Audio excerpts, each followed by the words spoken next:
This episode of the Half Price Concessions podcast is brought to you by our friends at Performance Center Racing Warehouse.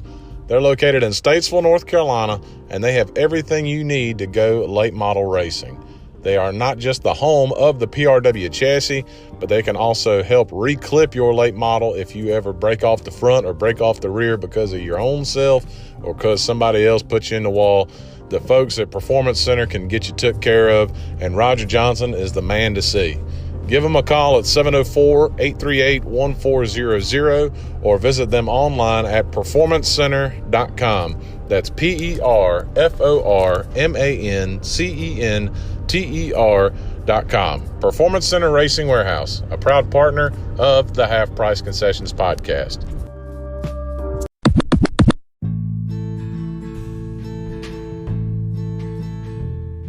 Welcome in to episode 7 of the Half Price Concessions podcast. First and foremost, thank you to anybody and everybody who has listened to any of our episodes before. We certainly appreciate you doing that. Every listen matters to us, and every listen means something to us. So be sure and also find us on Spotify by searching for Half Price Concessions Podcast and hit the follow button so that you can get updated every time we put out new episodes. On this episode, we dive a little bit deeper into the paved history of Ace Speedway with Brad Allen.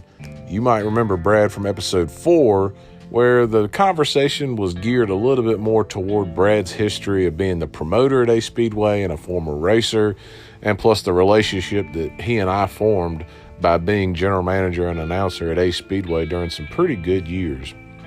This conversation is aimed a little bit more toward the paved history. Ace Speedway's been in existence since 1956, but we dive into the history of since the track was paved in 1990 to current day.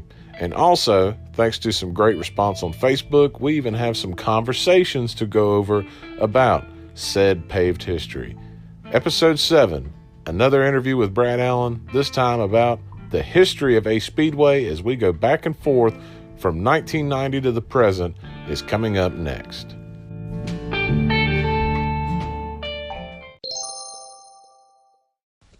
Hey guys, have you heard about Anchor? Well, you should. It's the easiest way to make a podcast. First and foremost, it's free. There's creation tools that allow you to record and edit your podcast right from your cell phone or your computer. Anchor will even distribute your podcast for you. It takes all the work out of it. Your podcast can be heard on Spotify, Apple Podcast, and many more.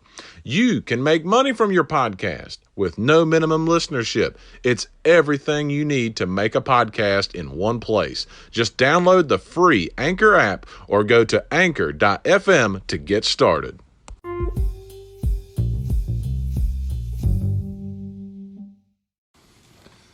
Episode 7, Half Price Concessions Podcast, and Brad Allen back with us. Got the fireplace going. It's raining outside, but it's only October, so we're a little early for fireside chats. It's a good day for a fire. I was about to say.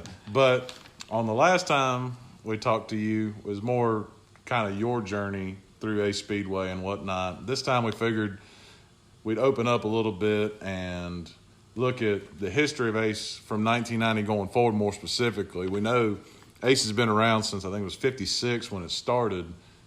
And it's kind of funny, when you were general manager at Ace and I was working, I remember there was that sign that was in the maintenance building. Yep. I don't know if it's still there that says Southern Speedway sign. Yeah, it was not always Ace Speedway.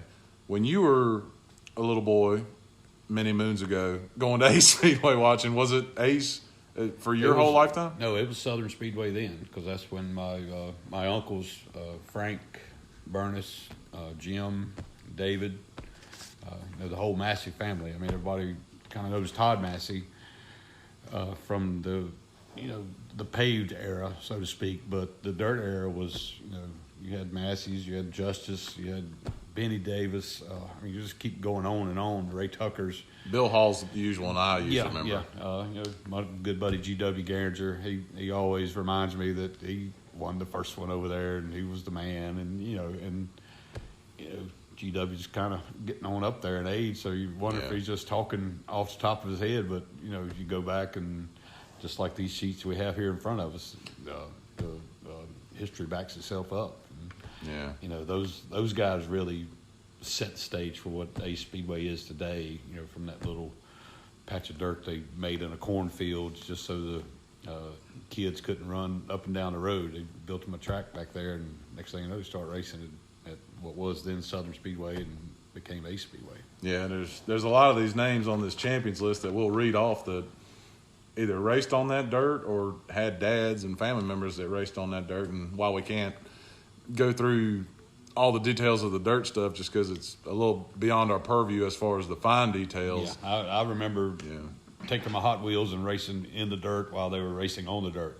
The flag stand being on the what on is now the side, back stretch. and everybody talking about climbing the trees to watch the races and having to run them out of there, and trying to get the money out of the crowd, which still today is an effort. Yeah, sometimes in futility, but that's you can't help but reminisce as you pull in there of how it started, how it got here, and where it's going. So it's I'm just happy to know that we had a little chapter in that story, and look forward to seeing many more written. Yeah. So we get to into the 1990 season, and it's funny because when I look at other area tracks, Caraway and some of the other ones, this was kind of at that time in the mid to late 80s where a lot of those tracks that have been paved for my whole life, being born in 88, where they were dirt and they were transitioning to asphalt. So this wasn't Ace so much going out on a limb as much as it was a sign of the times that these tracks were getting paved. Yeah, fall in line with what's working. I mean, it's still today. You go to a dirt track, you're going to come home dusty. The car's going to have to be cleaned. It's not very user friendly, is what I would say. I mean, there's still people out there to say, dirt is where it's at, but there's a lot of upkeep and a lot of maintenance that comes along with dirt track racing, and small armies of people. I remember cleaning off Steve Kinser's World Outlaws card at Las Vegas, and I was like, wow, man, I really like Steve Kinser, but this is a lot of work cleaning this mud off every time they go out and make one lap or two or 20. It's a lot of work. Yeah, and you got to do it every time it comes in, so it's like, wow, these guys are really dedicated. But as the asphalt became prevalent, and the cars stayed cleaner, everybody kind of went home a little bit fresher than how they came. So it was, like you said, it was kind of sign of the time. This is where it's going, so we got to get on board and go with it. And they basically took Ace and just paved it exactly the way it was, because a lot of them reconfigured their dirt layout to their asphalt layout based on logistics of the land, or how they wanted the grandstands or pit parking, or there's a lot of stuff that goes into it. But Ace was the one that just kept its character, put it on there. And that little track over there, when it was called 3/8, which that was very generous. Yeah, in a 3/8 measurement, that I think it's closer to 3/8 now. But if you're 3/8 and you make it bigger, then you obviously got to say it's bigger. So yeah. So we get to 1990. They paved the track. I always remember the first owners I remember being, I think it was Fred and Jim Turner. Yep. I'm going to guess that was them that were kind of in the ownership role in 90 that took it paved. Yes. They kind of came in after Leon and Terry had the accident and all that. They kind of picked up the torch, so to speak. They were hard-nosed businessmen. I mean, they didn't. All I can really relate to is how I wanted to be treated at a racetrack, and tried to do that a little bit different when we were there. But they were very stringent. Yeah, we're giving you a place to race, so you better race, and let's not do anything else. It was just a very different time. It was a hard line. It was like, wow, these guys, man, if we just get them to laugh or loosen up a little bit, it might be a little bit easier. But that, I was probably a handful too, but we had some characters back in those days. Those first 3 champions that get listed in 1990, 3 really good ones. Barry Beggerly, who I'm sure we're going to talk about Barry a lot over the course of this episode. He's the first late model champion. Jerry Scott from the dirt side wins the first of his 6 modified championships, or actually, is it 5? It looked like 5 there. 5 on here. I know he had 2 from the dirt. Yeah. And then Philip Walker, who, if you've ever been to the Piedmont Racing Expo in Raleigh, you're seeing something that's a product of Philip Walker. Yep. So that goes way back. Yeah. That tells you 1990 was a long time ago. And I graduated in 83, and I still don't feel like I'm out of high school yet. So yeah, we're turning the clock the wrong way, like Benjamin Button. But it's funny that those first 3 years, there's only 3 champions. There's not that 4-cylinder division established yet. That doesn't come till 92. So you only had those.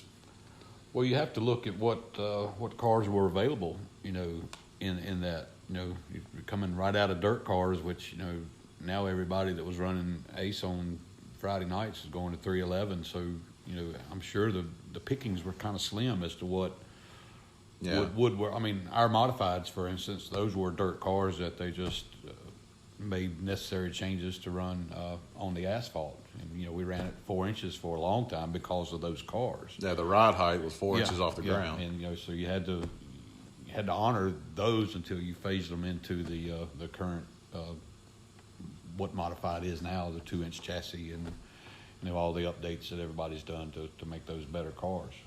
Then 91, 3 more names that get repeated a bunch on these lists. Todd Massey gets the first of his 4 late model championships. Roy Cook gets the first of his 6 modified championships. And then Brian King actually wins on the list. There's 3 different names at the top of this list. I'm going to say was probably Super Stock. It was Super Stock for the longest time during my childhood, was that kind of division below the late model.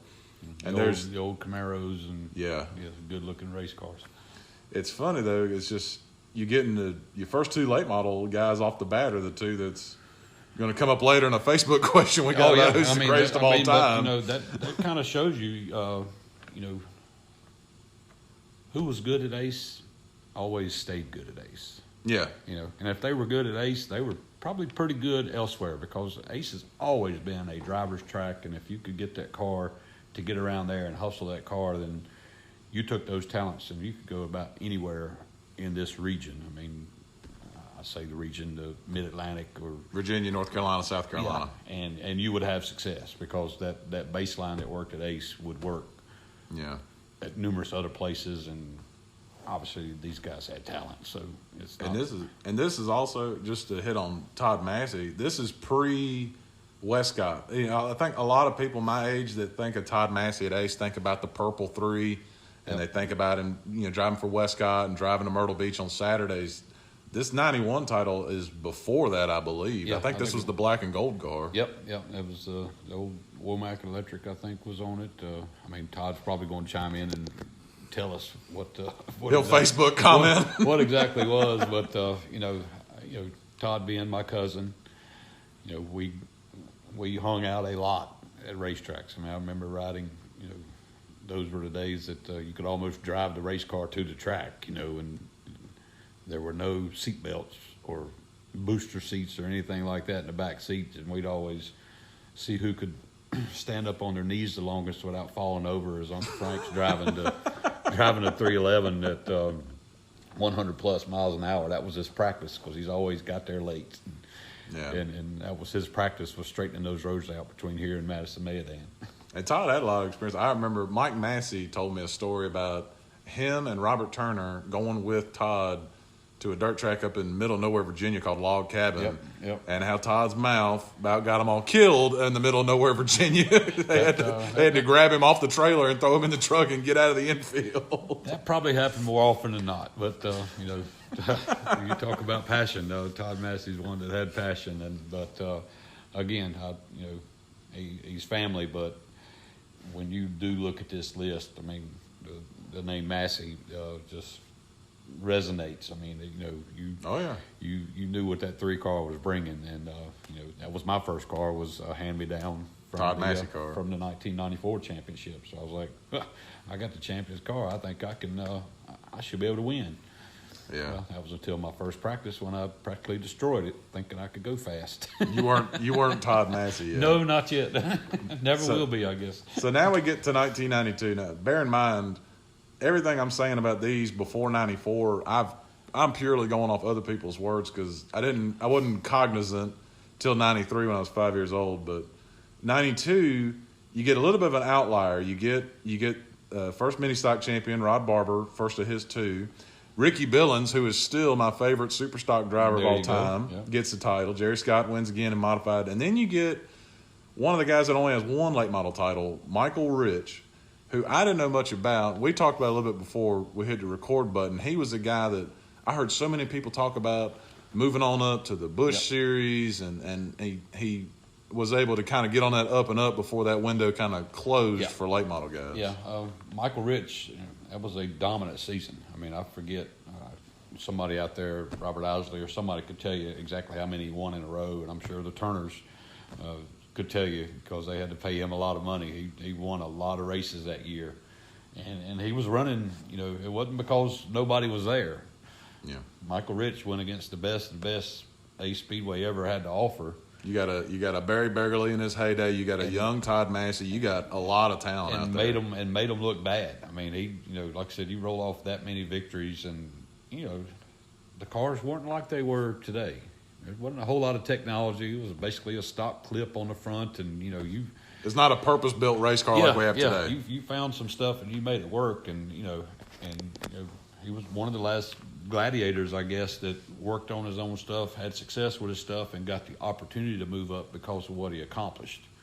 You know, that's kind of gone now. You know, if you got to bring the check. You want to move up, you write a check or have somebody write a check for you, and you're there. You know, so it's not like you had to prove yourself over and over again at these short tracks on the local level, and you know, you miss those days. Yeah, you'd like to see somebody earn a shot.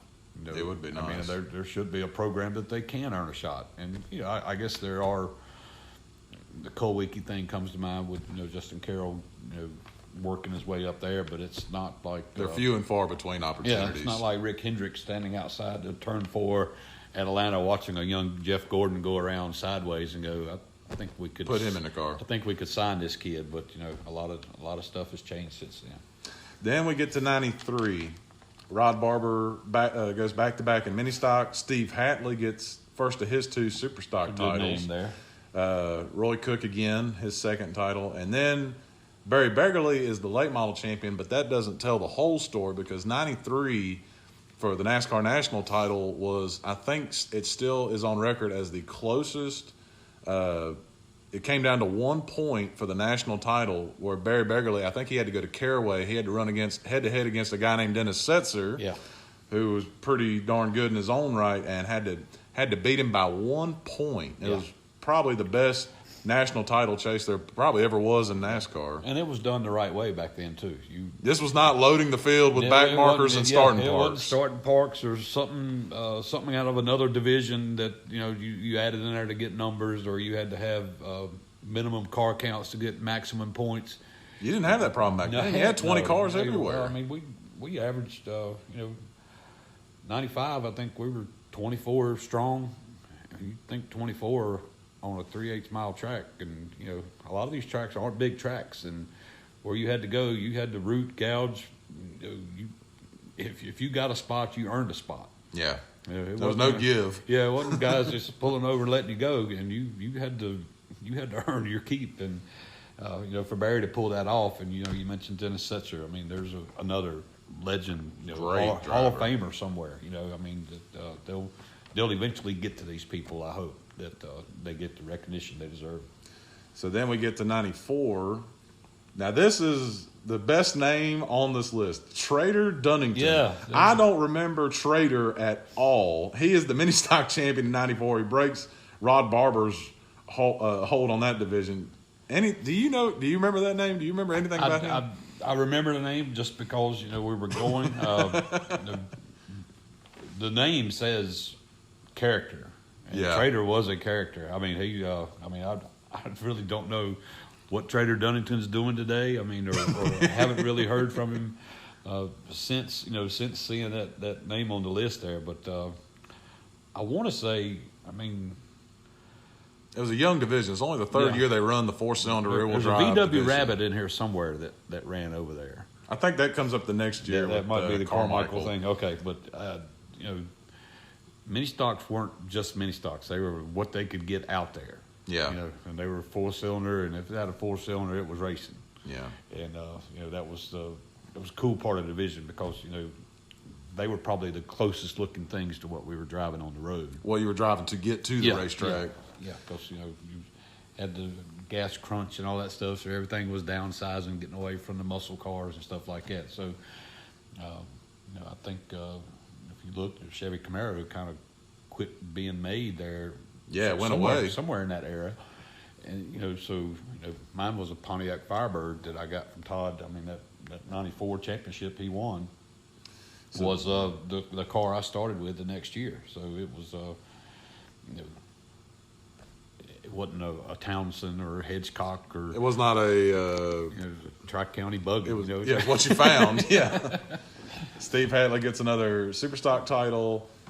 Todd Massey gets he's halfway there, his second of 4 late model championships, and then Brian King in the modified. Now, see, my much younger days, I remember there being 2 Kings in modifieds, and neither of them was Brian. I remember Larry and the late Jeremy and Roy Cook, and that was and Jerry Scott was in there as well, and that was your 4 big ones in the modifieds. And so '94 is when Brian gets the first of his. It ends up being 5 modified championships on the list there in '94. But I was a kid, I always go back. I remember when they did the memorial lap for Jeremy, and he had that sign above the grandstands just past the flag stand. Yep, where they always said it. Yeah.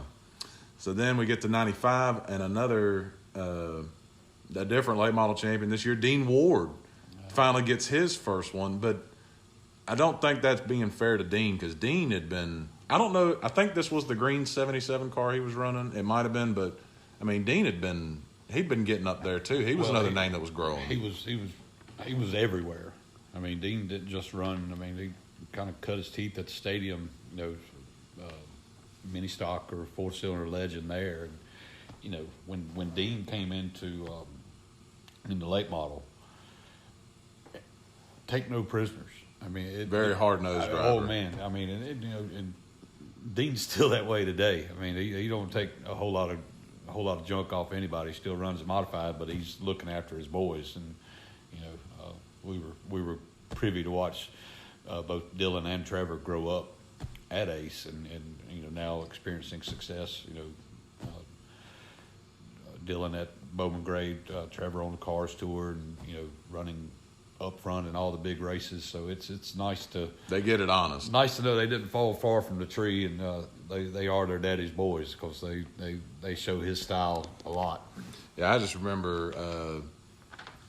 I think it was 2010 first that 5,000 to win late model race, and Dean was in Brad Kurt's late model. Yep.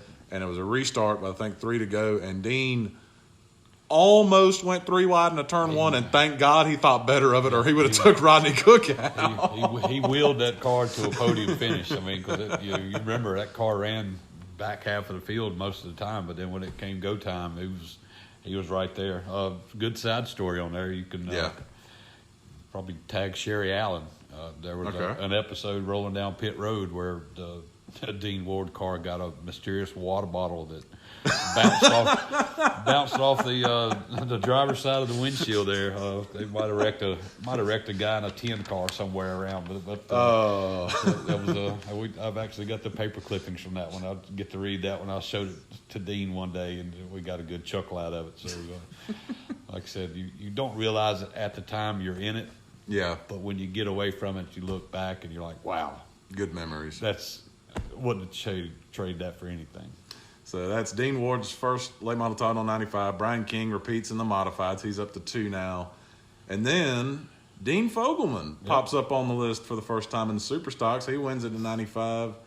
And Ricky Carmichael. Ricky Carmichael drives on 2 wheels. Robert Carmichael, who was my favorite mini stock driver. He comes on the scene, and I think this is where they called him the Rabbit. Yep. And man, he would charge through Three-wheeler. a field. Yeah, 3-wheeler on that thing. That's, and I remember they tried to do everything they could to keep him from winning, and it didn't matter. he was in the back every week. Yeah. He was like, okay, that's fine. I'll take it.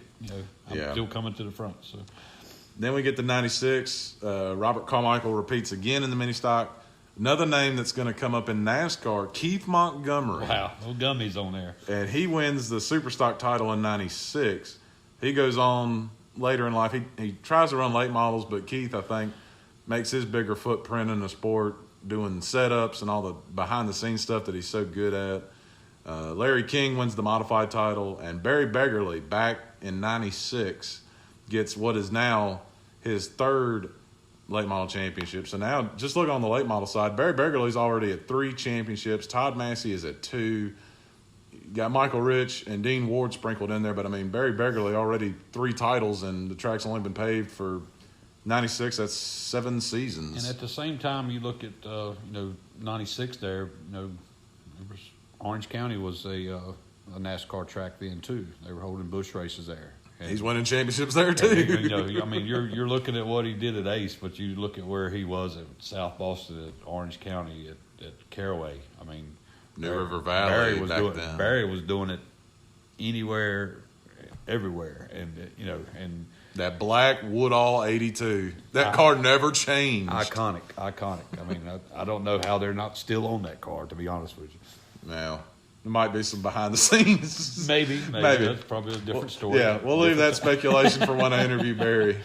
We get to 97. Dean Ward wins another late model title. Roy Cook is up to 3 now in the modifieds. And how about the super stock champion from 97, Don Cook? Don, who famously was banned from Ace Speedway, then reinstated later by David Morton, wins the 97 Superstock probably title. Realized they needed that type of excitement, character, whatever. I mean, you talking about the straw that stirs the drink. That's Don Cook. I mean, he knew. Yeah.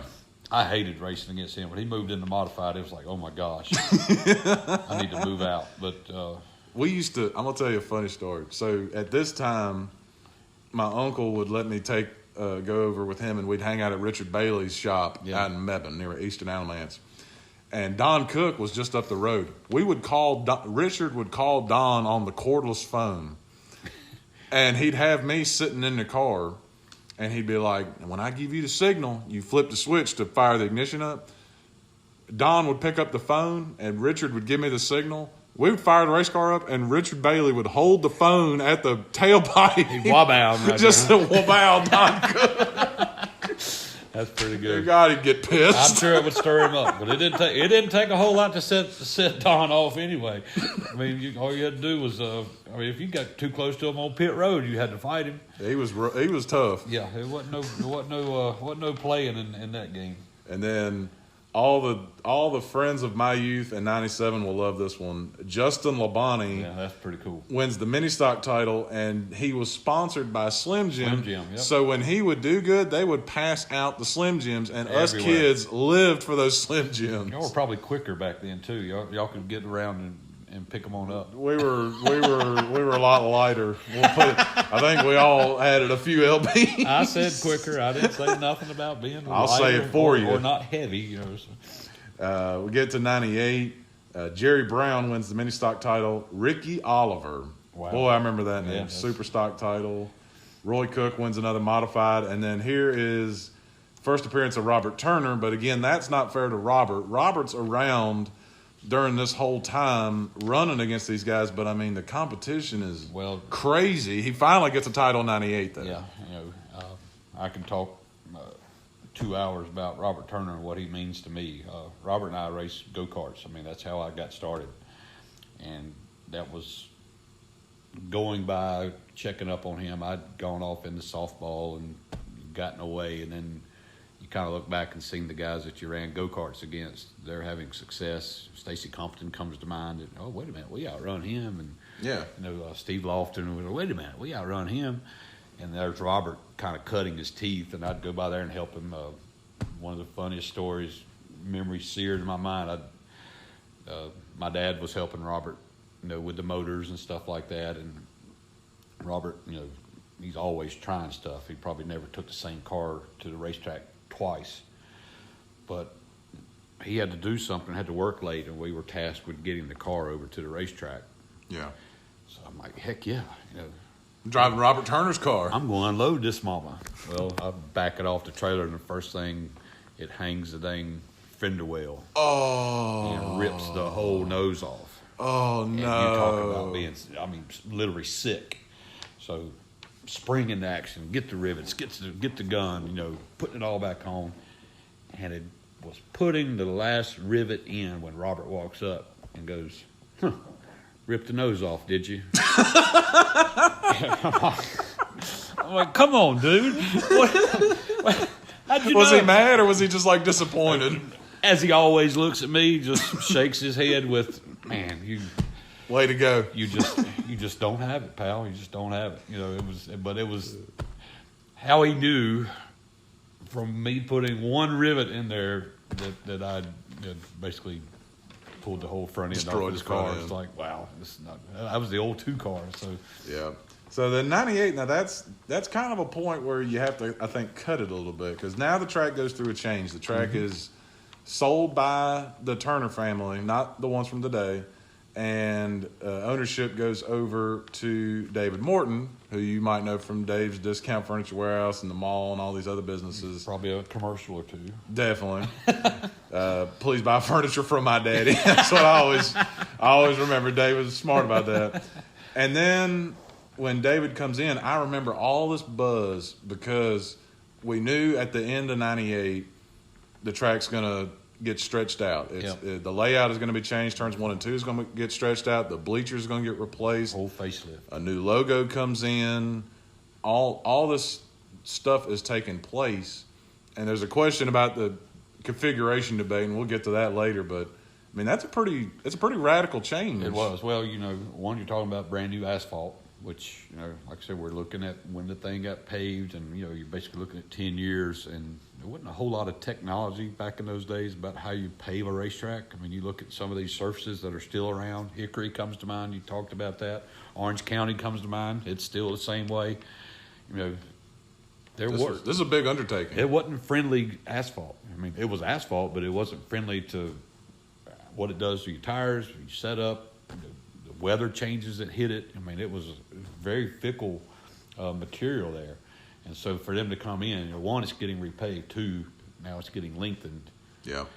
There was an uproar. Why are we changing it? I heard Barry Beggerly was not happy about it. It was, like I said, it rubbed a lot of people wrong. Like, what are you doing to the racetrack? It's fine the way it was. What Why are you is messing wrong with the racetrack? Yeah. And and it took a little bit of a hit, but then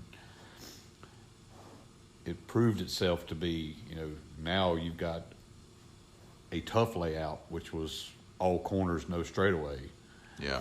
Now you've got straightaways in the same corners, and it made it even better. Gosh, it ramped it up to, hey, who wants to take the speed and who wants to feel like they can get it through this paper clip? I mean, you're talking about a tight deal and going fast. It was like, you got all the aspects you needed. We still didn't have a whole lot of banking to lean on, but yeah, they didn't do that. They didn't add banking where there wasn't necessarily. Basically, grease the elbows up and say, okay, game on. Who wants to go in here deeper than the next guy? And it was fun times. Then, so 1999 comes around. I remember that opening day, and I remember we got there. We used to always get there 5:45. We were always early. We were there earlier because my grandpa just knew it was going to be packed. And I remember people parking not in the grass lot filled up on the front. People were parked on Altamahal Racetrack Road. They were out there. It was a humongous crowd. Back towards the church. Yep. You almost had to know somebody that knew where a parking place was if you were going to get even in the facility to park. I mean, like somebody had to save you a seat. Yeah. Hey, I'm coming. Just, hold on. Or if, you knew the back way and could get through the woods the other way, then you came that way. So. Rapid Ray Young pops up on the list. 1999 champion and the late model champion under the new layout. Brian King pops up again in the modifieds. Old bare knuckles Bobby Griffin pops up in the super stock champion. Ran his last race yesterday. Yep, Mike Owen gets the mini stock, but there's some names there. So we'll go back to Bobby, just because he just said at Ace the other day he's done driving, and I remember that. I always remember the yellow cars from Bobby, but I mean, bright yellows. Yep. It kind of just goes to show that just because you don't run late model or the top division your whole time doesn't mean your career. And remember, Bobby won plenty of races. Hey, those dust collectors you put over in the corner, the newspaper clippings or the plaques or some of those god-awful hats they gave you, those things. Now everybody wears them. Those things never go away. I've got a box of them around here somewhere that I'll run across them, and it's like, what are you doing? I'm like, I'm just strolling down memory lane here. There's a lot of stuff here. Side note on Ray Young. Yep, Rapid Ray Young from Bassett, Virginia, the Packaging Products 57. I called it out to him. We were at Martinsville, I guess last week, because they all kind of run together 2 weeks ago. And Ann and I got a little pop-up camper, and right across from us is a conglomeration of campers over there. And a guy goes, "Hey, don't I know you?" I was like, "Uh-oh." This might not be good. Given my recent history around racetracks, I was kind of a little nervous. I was like, "Rapid Ray Young," and he was parked right across from us, and I gave him that same call as we were leaving. But he's like, "Yeah, I remember you." I was like, "How the heck you remember me? You were Ray Young." He was up front where you were fledgling. I was like, "You must have known me from lapping me or whatever." He goes, "No, you were pretty good." He said, "I always liked your style." I was like, Rapid Ray Young, my style. And I said, I had a style. And I guess that translates that means we were going to have a caution if Brad was out there. I always remember my grandma liked Ray Young just because his pit crew always wore those bib overalls. Oh, yeah. The hillbilly gang. They were short. They were. And Ray was a good-looking guy, too. I mean, I'm not going to talk about how good-looking another man is, but you're going to have a man crush. I mean, you got to go down to... I mean, Todd's not a man crush material. No, definitely not. But, between Ray Young and Dean Ward, it's like, gosh, I wish I looked like them. Maybe I could have some more success. Maybe somebody would like me. I'm kicking myself. I'm kicking myself right now. I mentioned his name 3 times for late model championships. I did not bring up Barry Beggerly's nickname. How did I miss the Southern Gentleman with that mustache from the 90s? He looked... and the swooped over hair. His hair was never out of place. A little comb over there, but I guess he's not bald by any means. But no, he's got more hair than I do. That's a classic style there, and he always wore it to a T. But that man looked the part. I mean, if you're going to call him Southern Gentleman, then you expect to see him sitting there with a glass of whiskey in his hand and just in a rocking chair somewhere. And it's like, He was not going to trade earrings with Todd Massey. No, he's not. You're not going to see any tattoos or, like you said, earrings or a ponytail or something crazy. It's like, man, kept it clean, kept it simple. Yeah. American badass, what you would call him. So that's not an FTC, is it? I don't think so. I think they'll let it slide. Then we get to 2000. Todd Massey wins his 3rd late model title. Jerry Scott, again in the modifieds. Zach Albright, who submitted 2 questions on Facebook, he'll love this. His favorite Superstock driver, Shannon Dowd, pops up on our list. He's the 2000 Superstock champion. And, oh, man, Donnie West. Donnie West, who scared the hell out of everybody one night, had a terrible wreck. Thank God he lived through it. Yeah, his first mini-stock title. But I always think about that night that we all thought Donnie was gone. Yeah, that was my first year in modifieds when I'd run a couple of races in 2004, but 2005 Donnie was out there, and I guess the throttle hung or whatever, and I was the car behind him. You saw it, and I saw it, and it you can't slam on brakes or stop. It was like, somebody get over here, and by the time you got back around, everything had stopped, and it it's still, I'm just glad to call Donnie my friend and glad to be able to joke around with him, to this day. He's just he's a good soul. But the reminder of the danger of the sport. How close, like I said, we're all doing it. We all signed up to do it, but until something like that pops you, head on, you're like, wow, what we do is dangerous, and to have to go through that, with the helicopter coming and all that deal, that was a rough night. But to see his name on the list, it kind of makes you smile. 2001, Todd Massey wins he goes back to back, wins his fourth and final late model title. Jerry Scott again in the modifieds. Brian Owens, I remember Brian from running late model. He was the super stock champion, and Ricky Sykes. Good to see. Good to see Ricky pop up on the mini stock list. Good to see Chad have success yesterday. That was good stuff. Yeah. Brian Owens, I think that's where you get Michael Terrell. Yep, they get the Darrell Allen Body Shop car in there. Kind of came on the scene there, and then that 2001 was a rough year. Dale Earnhardt died, and I remember they did a tribute to him opening night, and then September 11th happens. That 2001, that was a rough year. The world kind of closes in on you on times like that. You go to a racetrack to get away from it, but when the world is happening, even the racetrack's not safe, because like I said, with Earnhardt and then the obvious stuff that happened in New York that day. Yeah. It's just, but it's still a place of refuge that you can, when you strap into that seat, it's just you, you got people in your ear, but it's still just you and your machine and what you're going to try to accomplish that day. Then we go to 2002, and the Reidsville Rocket pops up on our list. Jason York gets his late model championship. I think this was the Bailey's days. I think it was. The Bailey's Blue 18. Roy Cook is the modified champion.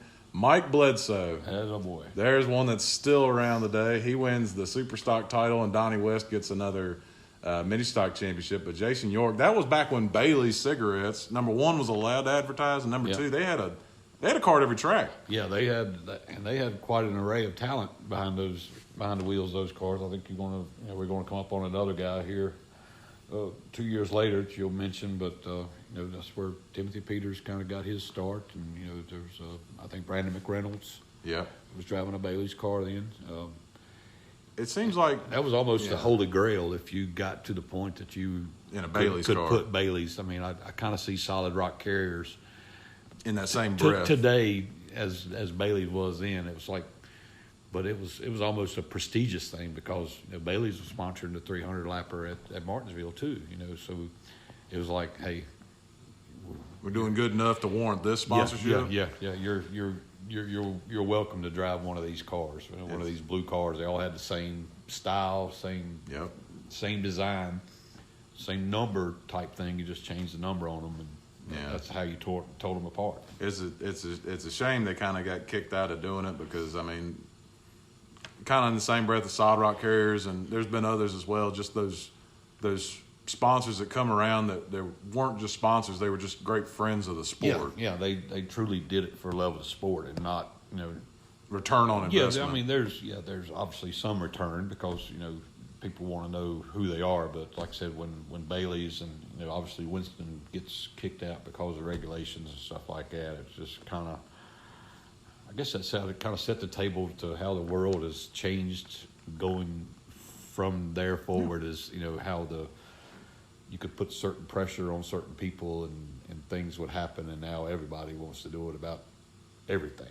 Just like statues and just protest everywhere. I just thought of another one.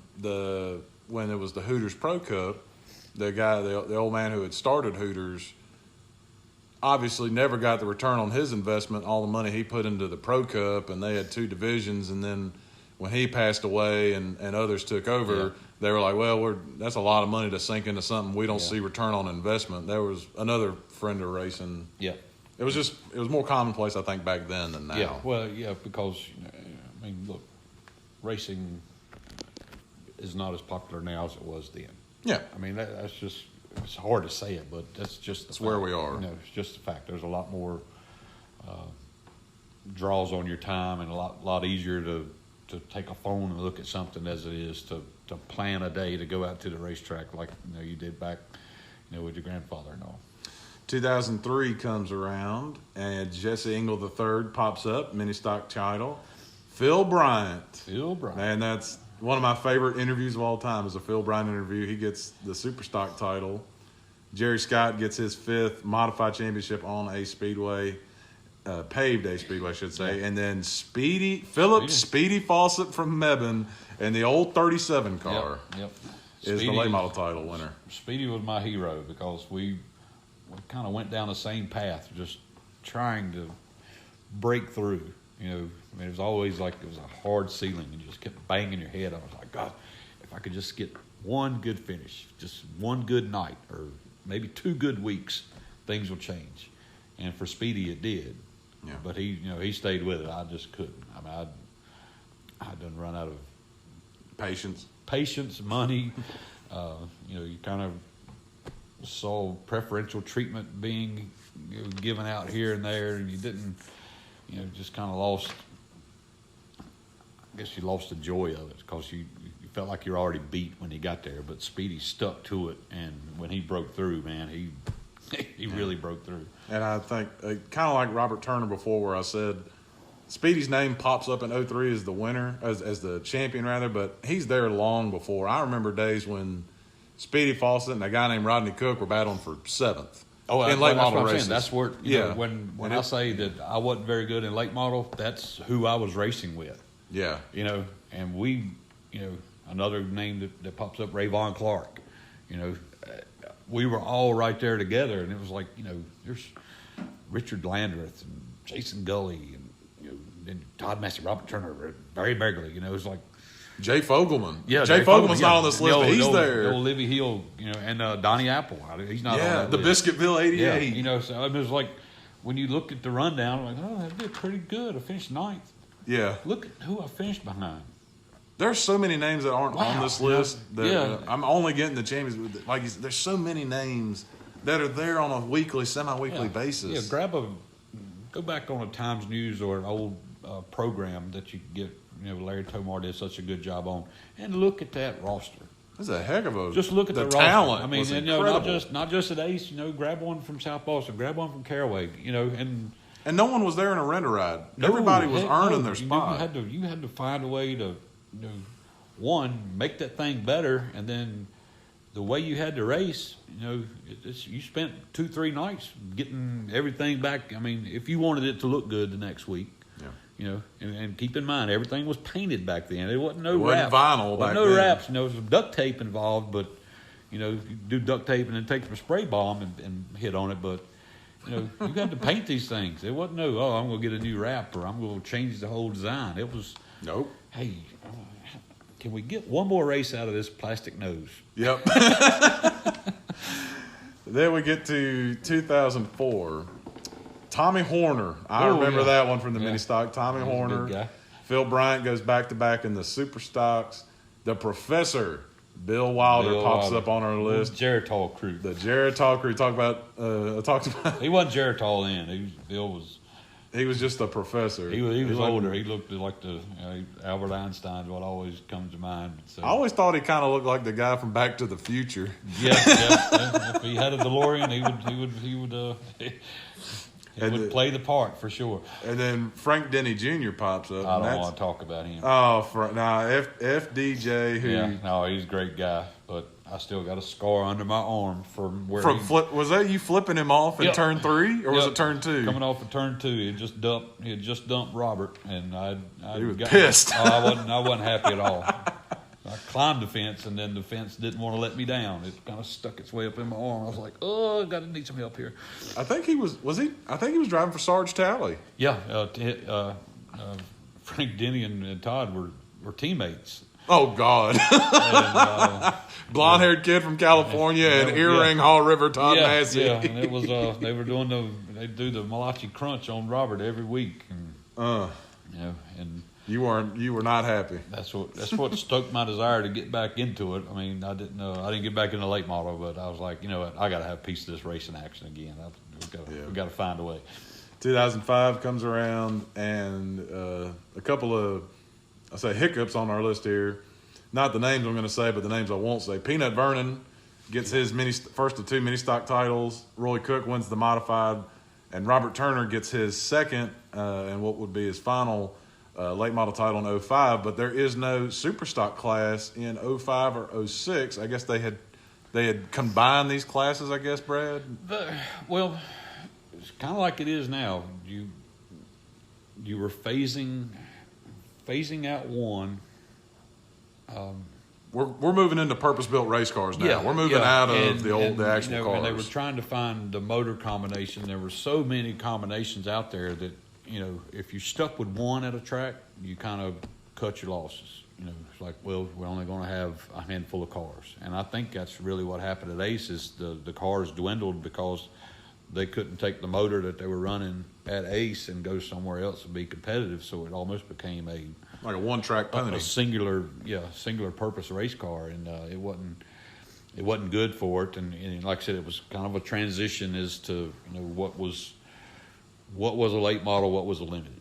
Mm-hmm. They'd gotten so close to, because a lot of times it was the same motor and the same type car, and one just ran a different carburetor or different specs on it, so to speak, and it really kind of blurred the lines on it. But and the counts around here, a lot of the guys that were running limited or sportsman or whatever you call it back then, they had moved into late model. So it was like, I remember Keith Montgomery moving up, Keith Woody moving up. It just dried up. It went from a 12, 16 car division to 3. Yep. And they just didn't run them. It's like, we'll find a way to get it back. And you can see there by your list, it went on a couple of years without those guys. There's a name that's not on this list that I feel like I need to bring up from the Superstock division before it takes a 2-year hiatus there in 05 and 06, and that is the driver of, I think it was the green and yellow number 22, one of the friendliest interviews on the front stretch, Mr. Mike Massey.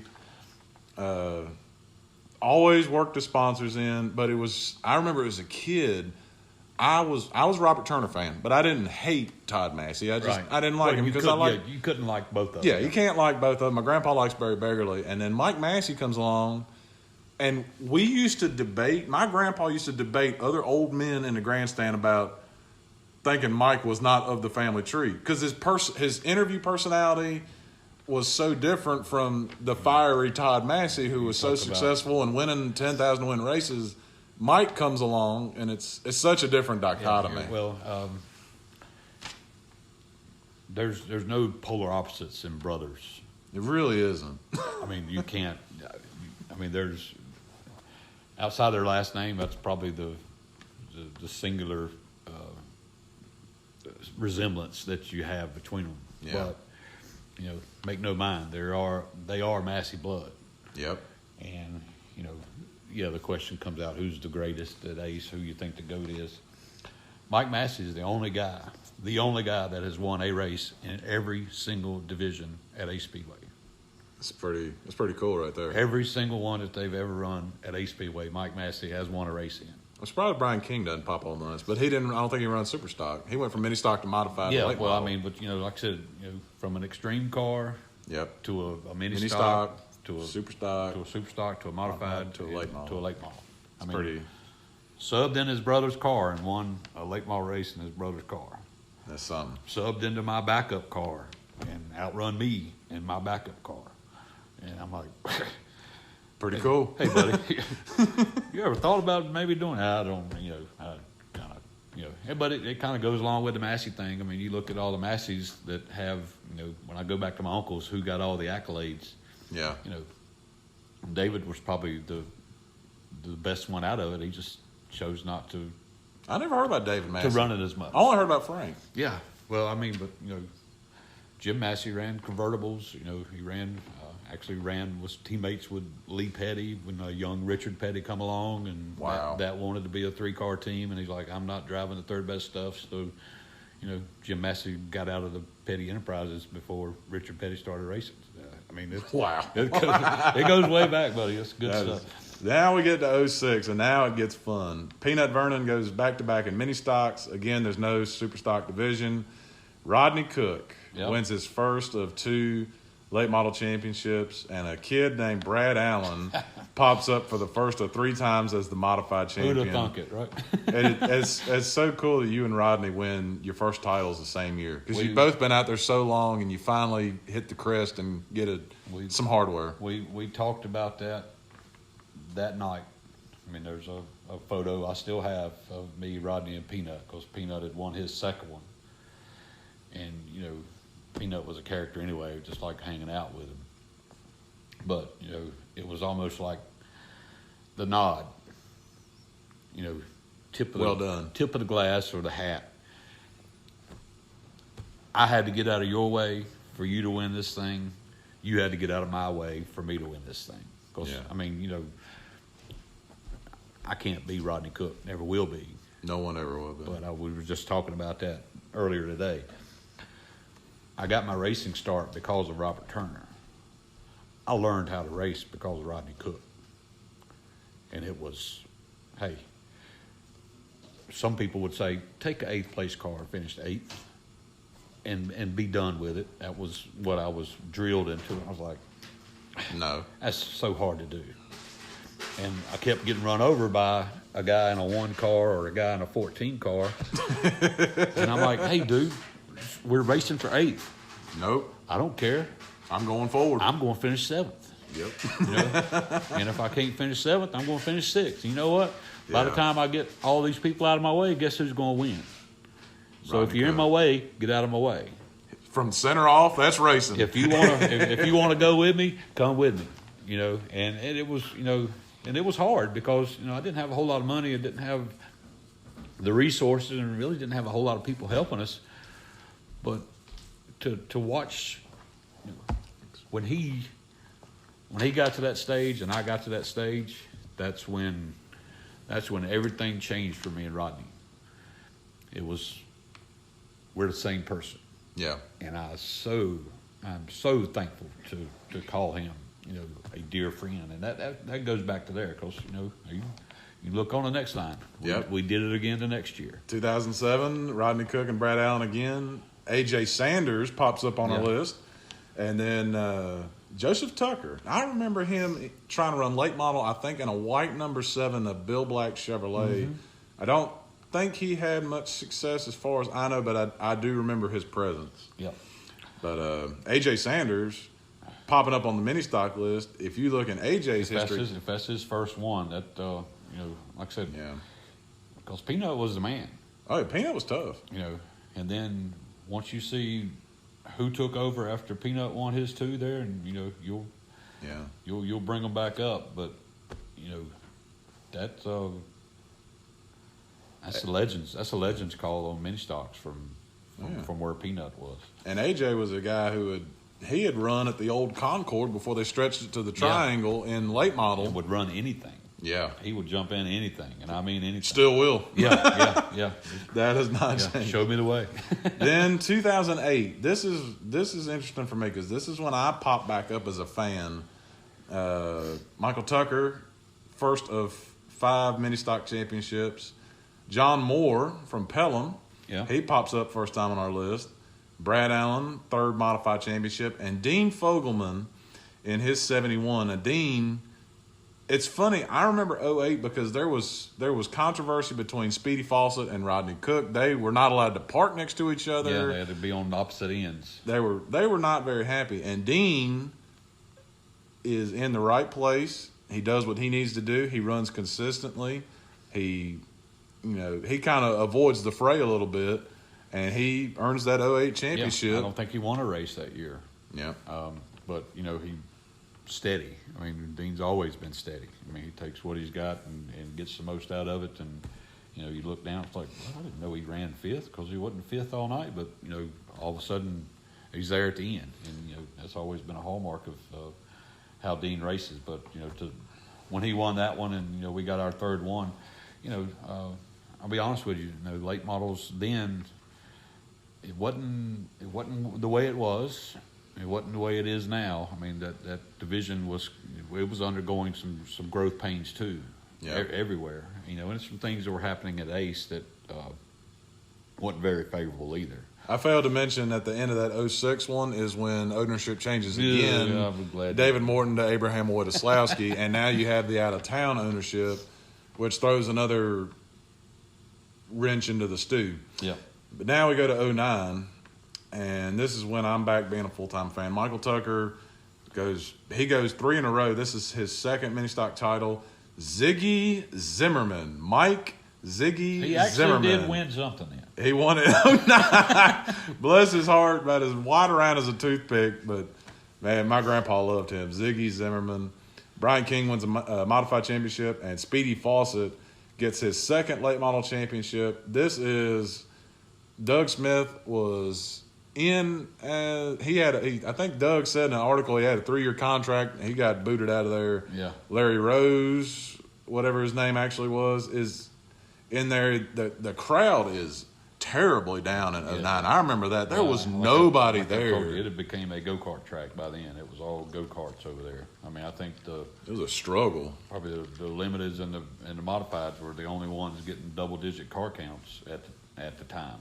And the end of that season, they weren't running anything. I mean, it was kind of championships by default, if you will. I mean, it's not meaning they didn't accomplish them, but they didn't have to run the whole season to get that honor. I mean, they still won it. I mean, they still did what they had to do to win it, and it was just sad to see it go that way. I mean, it was happening in 2008, and it just kind of got worse from there. Yeah. 2010 comes around. This is when you're at the helm as general manager. I've come on as an announcer. Michael Tucker is now 3 in a row mini stock title winner. Ross Boo Boo Dalton pops up for the first time. He is the 2010 limited. We were calling him, this year was limited sportsman. Yeah. I think the previous 2 years had been limited sportsman. The division will change names again later on. Randy Butner, the Poptown Express, pops up first time. He is the modified champion. And a young Dustin Rumley, able to grab the points lead late in the season. He gets the 2010 championship. Yep. That was a trial by fire, wasn't it? Was that was Offset Spindles, wasn't it? Yep. Yep. That was a tough deal. That was a welcome to the big leagues moment there. But we talk about Rodney again, and that was behind the scenes there. Rodney, Brad, I can tell you, we went everywhere trying to find out. Yeah, you went to like 3 different places. How are these wrong? They're just wrong. It's like, okay, so why? Why would you do it? Being at Townsend shop, he's like, doing it the wrong way. I don't know why. If you're going to offset it, you do it the other way. That's going to hurt it. I'm like, so what's the call? Well, it says no offset spindles, so it's still wrong, but I don't know why he's doing it wrong. Can I keep these? Yeah. And I was like, well, yeah, as long as they don't get back to Ace, I don't care. It was a Creech car, so, what would Townsend be doing with Creech stuff? And yeah. Rodney told me then, he's like, I respect your call. He said, but I've also got some people that are not very happy with you, which was the town of Reidsville. Yeah. And he said, so when I'm around those people, we're not going to like you.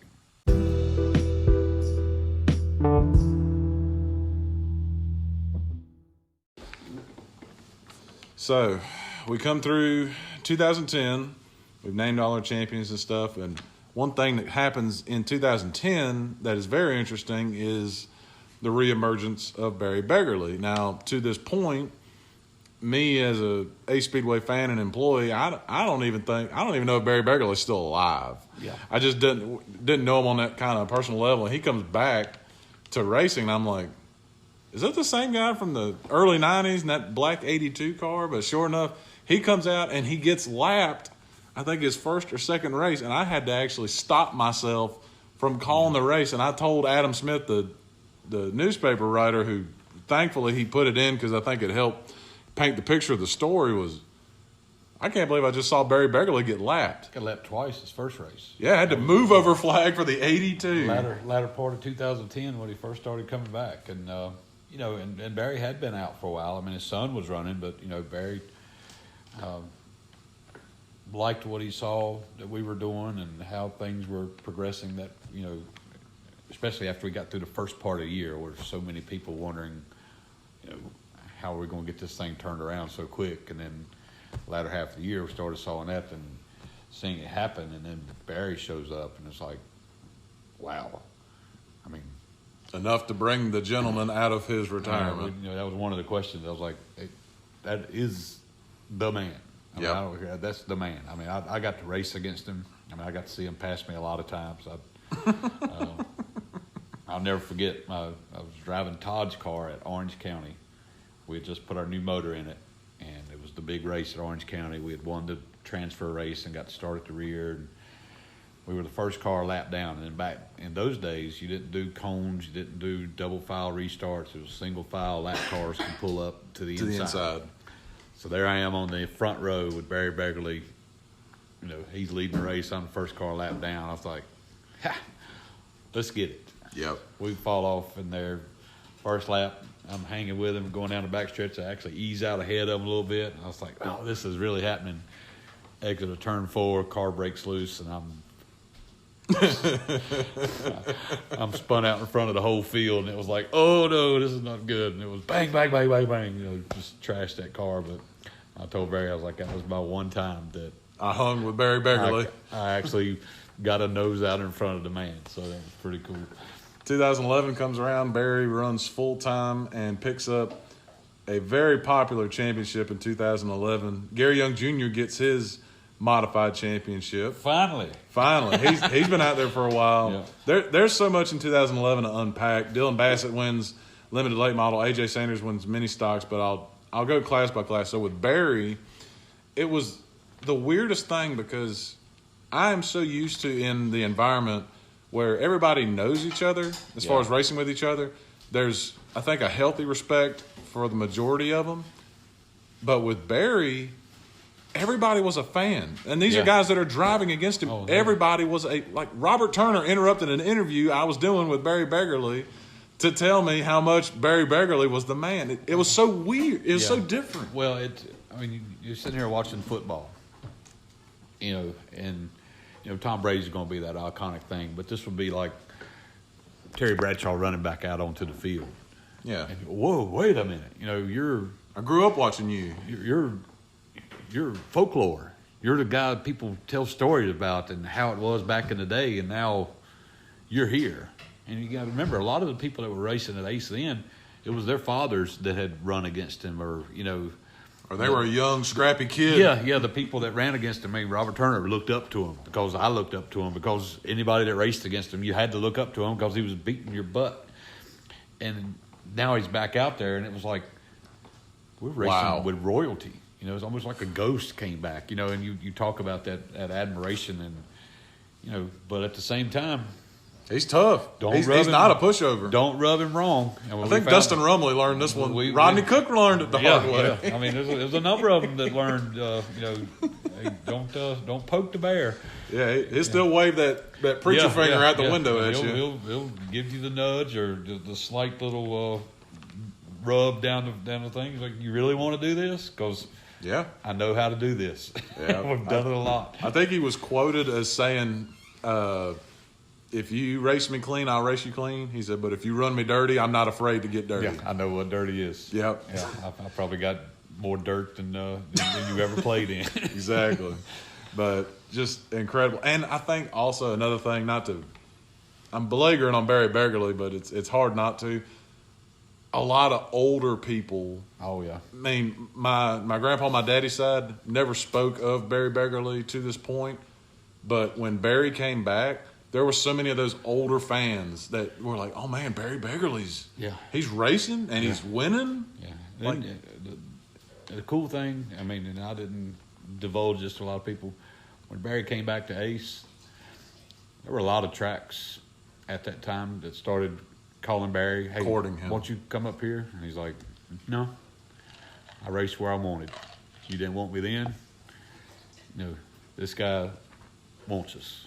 Yeah. You know, the fans want us. He leaving the track one night, and I was like, hey, buddy, you know, just appreciate you coming here. And his wife leaned up from the passenger seat. She said, no, I want to thank you for giving my husband back.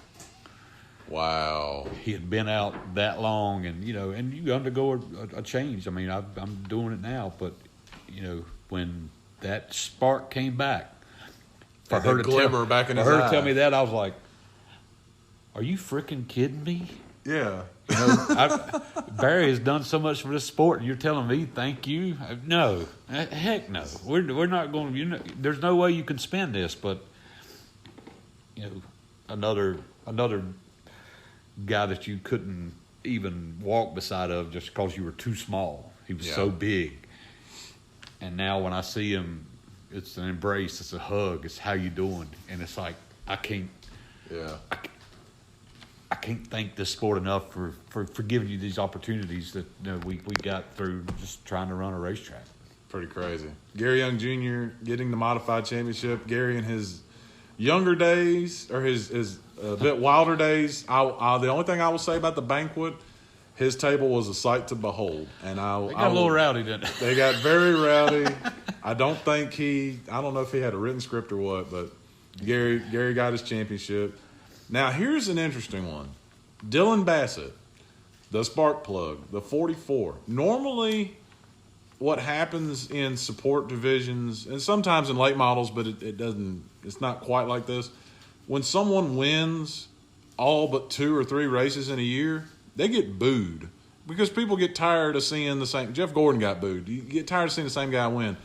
Dylan Bassett was 14. He was about he was about knee high, 90 pounds soaking wet. He was a tiny, tiny little guy, but when he got in that race car, I mean, he actually ended up having a lot of fans at Ace just because, I mean, he didn't really bump or wreck anybody to get up there. How he did it. And if you'll remember, you win 2 in a row, 3 in a row, you got to go to the back. Start in the rear, yeah. So he'd always start in the rear after he won his 3, and then it turned into 6, 8, 9 or whatever. But he'd slice and dice his way to the front. It was a joy to watch. But then he'd get to the front, we'd have a restart, and he'd miss a shift. That was kind of his Achilles heel, was those restarts. Times he'd miss a shift and have to go all the way to the back again and have to do it all over again. And people fell in love with how many times he could do that and not put a mark on the car. Yep, that was a white car, so you would have seen the marks. And, and it wasn't like he was a half second faster than anybody. It just the car control and, that raw talent that kid had. I mean, I'm glad to see him finally getting up to the Xfinity Series. I called it when it happened. It was like, this kid's going. I see it. He's going. I still got his seat, by the way, because Boo Boo bought that car. And you got and I was like, well, if this is your car, I'm taking that seat because you're not ever going to get in it. He goes, okay, yeah. Because obviously Dylan. Boo was a little bigger than Dylan. I was like, I want that seat. Chase Murphy actually used the seat in his first car there. So, but to see Dylan and like I said, that whole family was just good. I mean, good memories from them. Yeah, and then let's see, 2012, Dustin Rumley wins his second title. Randy Butner wins his second title. Boo Boo Dalton wins his second title, and Michael Tucker is racking them up. He's up to 4 mini stock championships now. And Tucker, that's maybe getting a little overshadowed because it's hard not to focus on the late models and the modifieds and stuff. But I mean, Michael Tucker, in his own right, putting a killing on the mini stock division. Well, and at that time he was running against AJ and Chuck and Peanut. You had Peanut, and you had Mike Heron, you had a number of cars there that were capable of winning. And Michael Tucker always found a way to win. Yep. Whether, it was almost a clinic of how he put himself in a position, whether he thought there might be a late race restart and get favorable position or just shadow a guy until they made a mistake. I mean, Michael was a small guy, but he was huge behind the wheel. 2013, we see everybody's a repeat. Dustin Rumley wins late model championship number 3, goes back-to-back. Randy Butner back-to-back in the modifieds. Boo Boo Dalton back-to-back in the limiteds. He's now up to 3 championships. And A.J. Sanders gets his third. I'd like to hit on Randy Butner real quick just because he's that's the one nickname I'm probably the proudest that I came up with was Pop Town Express. And then when I stopped announcing there, he magically started coming from another hometown, which kind of annoyed me. But, I mean, what a guy in Randy Butner. You talk about when guys would come to practice. I remember I would see other guys practice, and no two laps were the same. With Randy Butner, when he came to practice, or even in racing, he had enough talent and car control. It looked like from the naked eye he was hitting the same lap every time. And he did. I can tell you. You were out there with him. From racing with Randy enough. This was we had a night. Randy and I were battling for the championship, and we'd been involved in an incident. And we came out, and I got sent back out on the track. I didn't know that we had taken the Nerf bar off of the left side. So I'm trying to get back up through the field, and we got a restart there, and I run side by side with Randy for probably 3 laps with no left side Nerf bar. So there was nothing. You're exposed. Nothing guarding those tires there. I mean, it's what you don't do in a modified. Yeah. And I literally had a nightmare about, once I realized that was it, I'm glad it was Randy Butner I was racing with, because there's no dirty moves, no brake checking, no squeezing you. Here I am. There's your outside. If you get me, you get me. Yeah. And I told him about that. He said, no. He said, I noticed you didn't have it. He said, but I wasn't going to give you a spot. I was like, well, again, all it took was one little thing, and it could have been really, really ugly. But, to be able to trust, that guy's just, I mean, he's had quite a career too. I mean, you look at what he's driven, and, we unpacked that on there's some cup starts in there. Yeah, we unpacked that on the radio show because all I knew him from was Bowman Gray Stadium and Ace. And we start talking about his career up before that, and he starts talking about driving in the Busch Series. Yeah. And he talks about, for every guy that made it, there's 10 guys like me that spent all their money, and it didn't pan out. Work out, yeah. Never would have known it. Florida.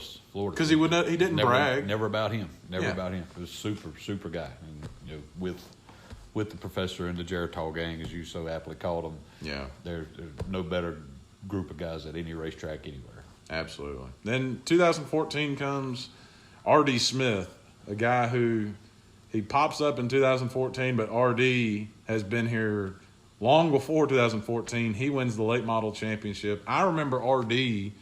from the 90s running a car that looked like Colin Ingalls, the Wild Child. That's what he started with. Yep. R.D. Smith. Yep, because Colin and I had the same chassis. Yeah. That I got from Todd, and that was Colin's first car.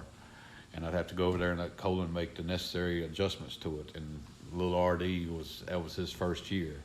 Yeah. And I felt like, okay, I got enough experience. I can tell this kid what to do. And, RD's been a great friend ever since then. But, RD, he got up there. He traveled the world in the racing enterprises, so to speak. And, had a good run going yesterday.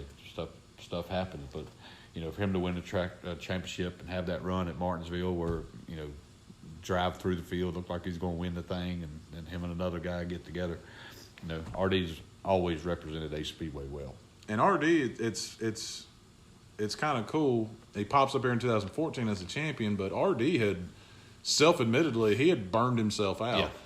He had done so much. He had gotten up there higher levels and had just burned himself out. And I think he'd lost a little bit of his love for racing, and he slowly comes back.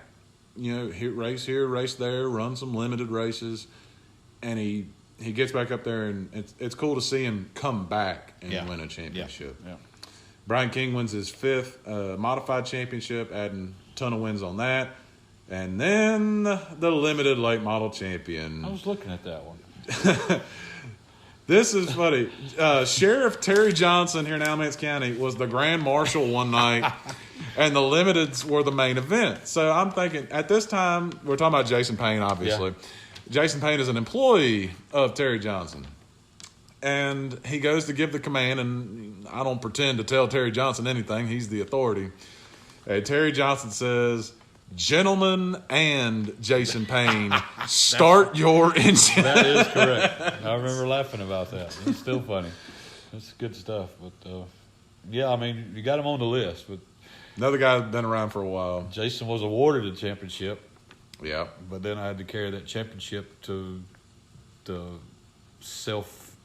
I guess it was the team banquet for Boo Boo Dalton because it didn't pass tech. But, he was awarded the championship on track, which Jay Dalton really didn't like. He wanted the banner from me. And he took it from you. Yeah, he snatched it out of your hands. We got it back, but, it didn't go well there for a little bit. But that was an interesting night. That was one of the more from a race director standpoint or trying to call races, you knew something was going to happen there, and that was probably one of the most bizarre scenes at the end of a race I've ever seen. Michael Tucker takes his 5th mini stock championship, and then another championship is not awarded until 2018 when Blake Stallings wins the late models. Gary Young Jr. gets his 2nd modified championship.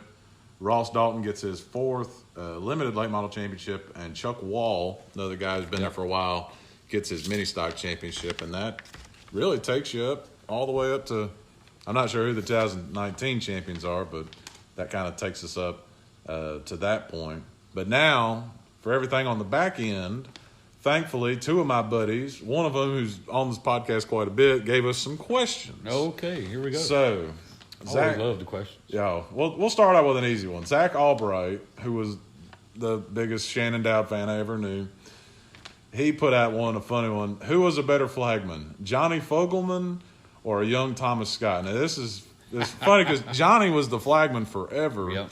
And Thomas, at a young age, was not in the pits. He was on the outside, and he had these little mini flags. Yep. So I don't know if you can really compare them. Johnny let him come up in the flag stand a couple times, but it was just kind of cool to see. I saw Brandon Willard do the same thing with his dad. Everywhere. It was. There's a kid everywhere that does that. And there's kids in South Boston doing the same thing. This past year, and you can't help but smile. I mean that they're that in tune with what's going on.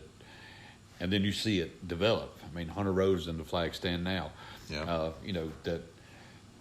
That's where their love for the sport started at a young age. You see Thomas having success, in late model and living the dream, so to speak.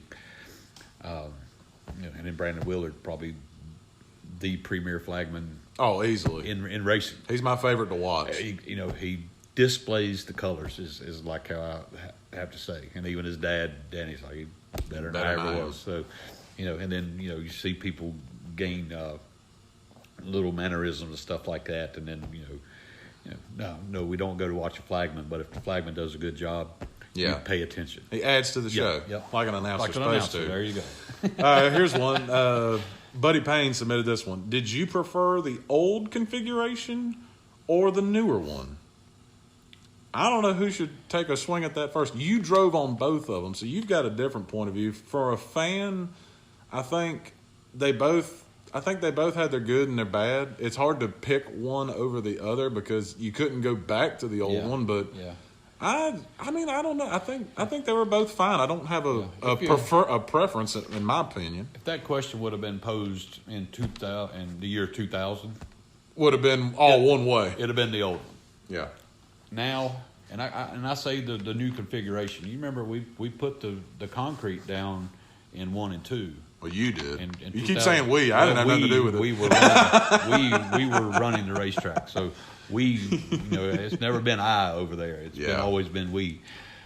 We did that, and that added a different element. That's a whole new element. I mean, racing as much as I tried to this year, I was like, this corner really changed.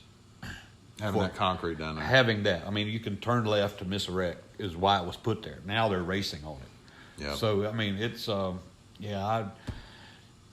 it's hard to compare the old one to the new one now because the new one's just has become the old one. It's been there since 99. But I really enjoyed, if I had to cut my teeth anywhere, I'd rather it had been on the old configuration at Ace Speedway because you had to learn how to race hard without tearing your stuff up. Yeah. And I tore enough stuff up that I finally learned how to race hard.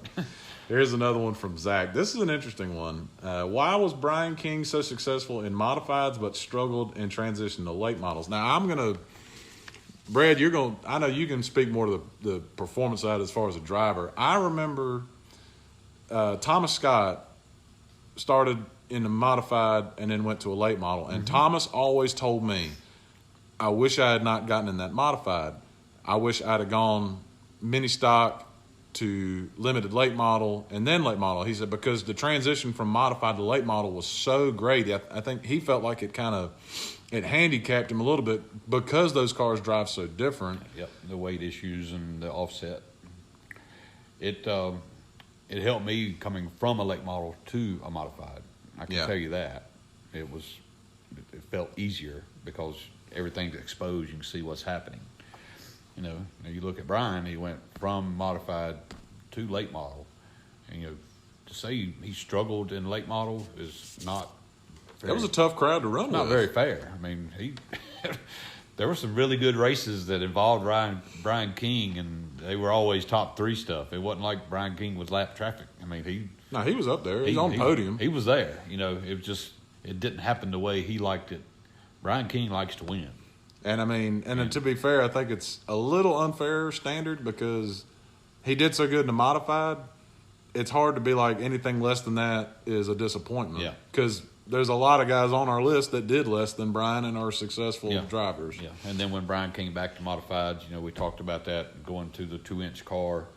Brian had already run some tour races and had some experience with that, so it became. Nobody prepares more. Nobody studies more. Nobody researches more, and nobody comes over there with more of a purpose. Yeah. He's there to win, and if he doesn't win, it's not good. I'm always happy to say I beat him one time, and I take that to my grave. So that's our take on that one. Another one from Buddy. This one more geared toward you. Compare, contrast NASCAR sanctioning versus ASA sanctioning. I know number one, the money difference, because NASCAR pays out money for their championships and stuff, where the ASA won the champion, got a test session with Gibbs and a K&N car, which, to really be fair to the guys that got it, nothing was going to come of it because none of them had a check to sign for Gibbs. Exactly. So they're not. Yeah. It was kind of. It seemed a little empty to me. It was very empty, and to put Barry Begley in that situation was like, hey, that felt odd. I mean, I campaigned. I was like, if you're going to do something for somebody, I tell you what, put Barry Begley in a truck for Gibbs, carry it to Martinsville, put ASA all over the side, running a NASCAR event. Now you get the best of both worlds. You got Barry Begley at Martinsville in Southern Virginia. The fans are going to be there. In good equipment. And you got ASA on a truck in a NASCAR event. How can you lose? That'd be cool. And they said, nah, probably wouldn't be a good idea. I was like, yeah, because it was mine, so all my ideas are bad. And, I mean, you had to have a license for both. You had an ASA license and a NASCAR license. Unfortunately, we didn't – NASCAR wasn't an option for us because of the owner. ASA, we kind of did that to – like we talked about the first time, to kind of give ourselves an image, or hey, we are legit. Yeah. But ASA frankly didn't do a whole lot for us. I mean, I'm glad Barry won. He'd only got to win national championships in both of those sanctioning bodies. I'm glad that happened. But as far as what ASA did for us, not a whole lot. And then working under NASCAR the last couple of years, I'm almost thankful we didn't have to do that. Hey. I mean, it's a lot of things goes on, at their discretion that you kind of have to fall in line with, and then they kind of leave you out on an island when things don't go right. You peer behind the curtain, and sometimes you see who the wizard is. Yeah, you're like, oh, wish I hadn't looked behind there. Now the toughest question. Buddy Payne put this to us. Who is the GOAT of A Speedway? Now, he submitted 4 names, but he did put the et cetera in there. You have Brian King, you have Barry Begley, you have Todd Massey, and you have Robert Turner are the 4 he threw out. And it's so hard because the divisions are separate. I mean, if you're counting trophies, Michael Tucker's got a run for Brian King. He's got 5 championships. Yeah, you don't want to mention him. I mean, like I said,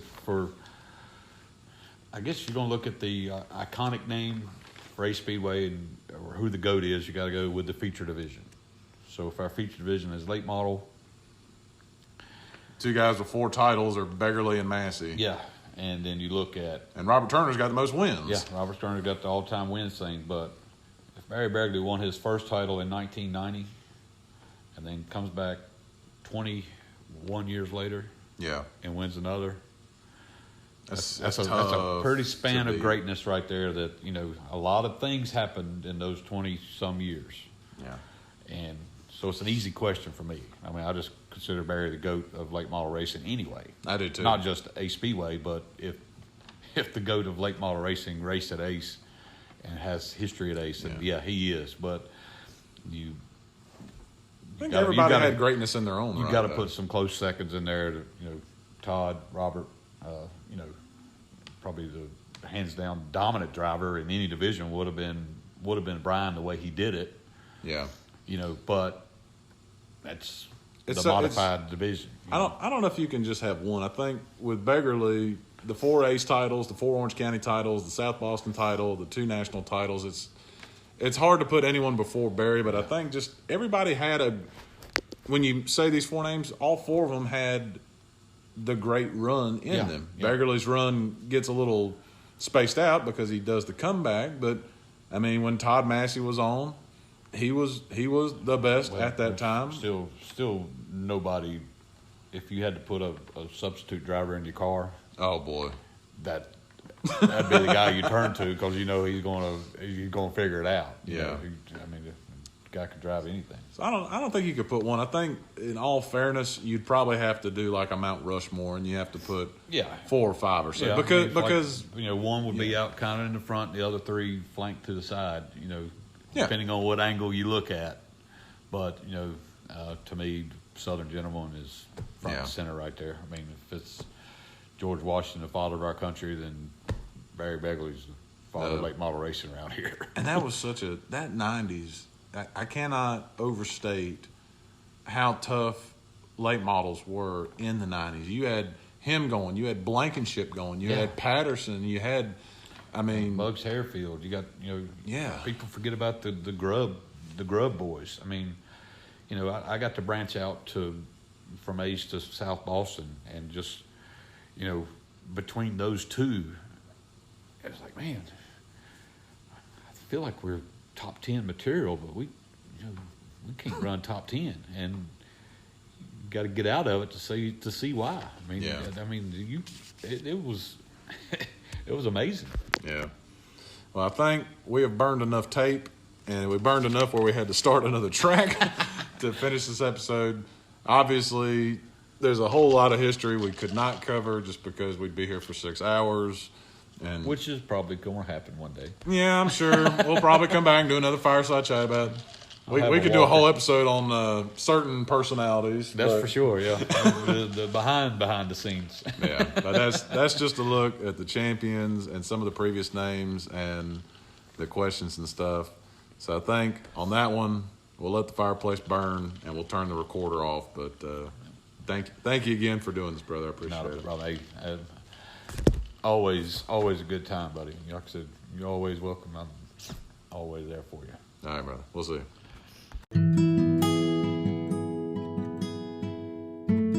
Thank you for listening to yet another edition of the Half Price Concessions podcast. I don't think I've asked anybody to do this yet, but if you like what you heard, please do us a favor.